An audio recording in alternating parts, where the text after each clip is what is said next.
4 PM news network में दोस्तों आपका स्वागत है। मैं हूं आपके साथ राशिद जहीर।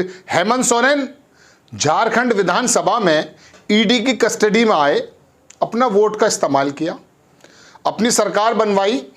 चंपई सोरेन मुख्यमंत्री बन गए थे, आपको मालूम ही है।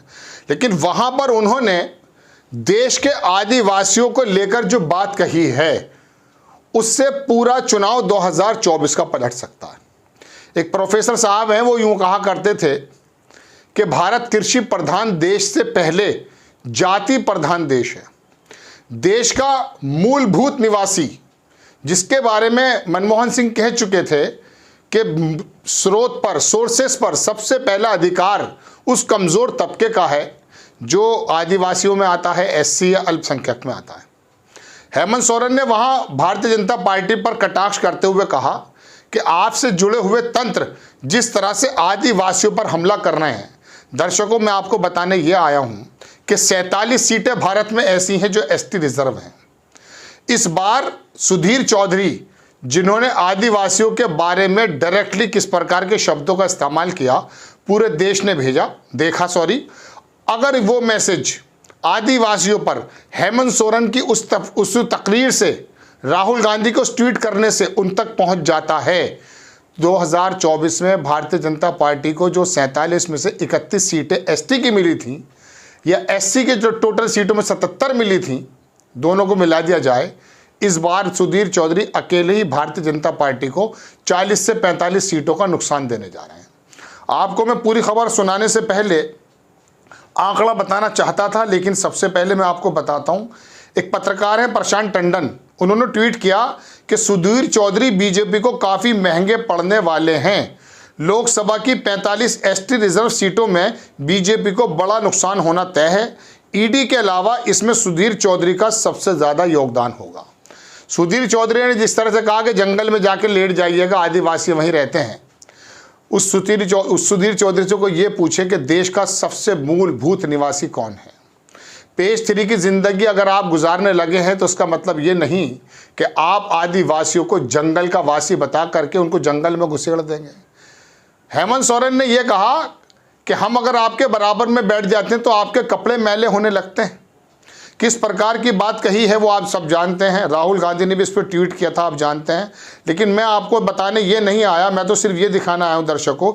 एक मैप आपके सामने रखना चाहता हूँ। ये 2019 का मैप है।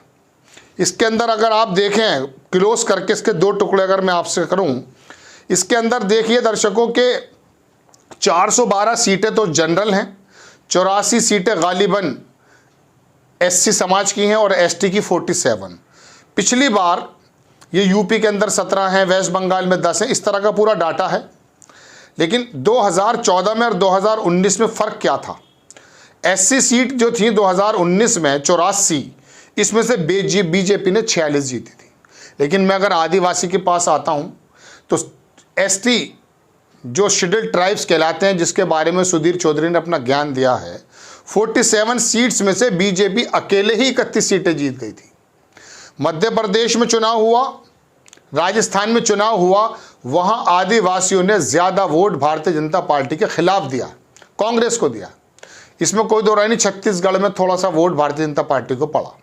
लेकिन बहरहाल दर्शकों, बात यह है कि अगर सुधीर चौधरी के कहने से ये वाला मैसेज राहुल गांधी ट्वीट कर रहे हैं, हेमंत सोरेन उड़ा रहे हैं, इस बात को बता कर गए, बड़ी मार्मिक बात उन्होंने अपनी विधानसभा में कही। और आदिवासियों के साथ जो जिस तरह का सुलूक हो रहा है एक ज़माने से, हाल ही मोदी जी की सरकार में नहीं, एक ज़माने से ही आदिवासियों को, कमज़ोर लोगों को उनका हक मिला कब है?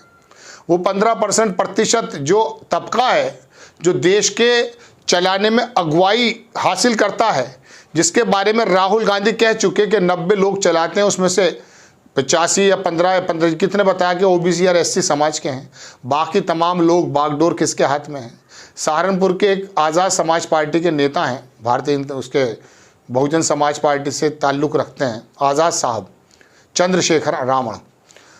उन्होंने एक बार डाटा दिया था कि यूनिवर्सिटीज़ में कितने वीसी, एससी या ओबीसी हैं। वाकई जितने भी आप कहें मलाईदार पद, मैं तो मलाईदार इसको कहना अच्छा नहीं समझता, लेकिन जितने भी अगुवाई वाले जो देश की दशा और दिशा तय करते हैं, उनके पदों पर कौन बैठा है? ज़माने से आपने वर्ण व्यवस्था के अनुसार मंदिरों पर, धर्म पर कब्जा कर लिया, बिजनेस पर, क्षत्रिय जो भी बहरहाल बनिए लोग, वैश्य लोग आ गए, शूद्र को आपने पैरों में डाल दिया। बहरहाल ये वाला शब्द जो सुधीर चौधरी ने कहा है, ये भारतीय जनता पार्टी पे किस कदर भारी पड़ सकता है, ये तो आने वाला वक्त बताएगा। लेकिन वाकई अगर इसकी ब्रांडिंग कर दी गई, विपक्ष के नेताओं ने आदिवासियों को ये बता दिया कि आपके बारे में ये शब्द बोले गए हैं और उस तंत्र के माध्यम से बोले गए जो प्रधानमंत्री जी के रोजाना गुणगान करता है, जो भारतीय जनता पार्टी का प्रवक्ता बना हुआ है, और ये नहीं, इस तरह के बहुत सारे लोग हैं। बहरहाल दर्शकों, ये जो दिक्कत है ना, ये पता चल जाएगा। एक ही शब्द कभी आदमी को जिता देता है, एक ही शब्द आदमी की, आप देखते हैं ना कांग्रेस में अय्यर साहब है, वो उन्होंने नीच बोल दिया था गालिबन को, जिस प्रकार का मोदी, किस कदर सहानुभूति जो है मोदी जी ने उसको बटोरी थी। एक आदमी के शब्द से पूरी कांग्रेस आई कि उन्होंने किस तरह से कटहने में खड़ा कर दिया था, ये उनकी अक्लमंदी थी। अब अगर विपक्ष के पास ये वाला मुद्दा है, जैसा कि दिखाई दे रहा है 2024 में सुधीर चौधरी इन 40-45 सीटों पे भारतीय जनता पार्टी को बड़ा नुकसान करने का काम कर गए। आपको खबर कैसी लगी, अपनी राय कमेंट्स बॉक्स में ज़रूर दीजिएगा। चैनल को सब्सक्राइब कीजिएगा, शेयर कीजिएगा। नेक्स्ट टाइम मैं किसी खबर के साथ हाजिर होता हूँ। जय हिंद।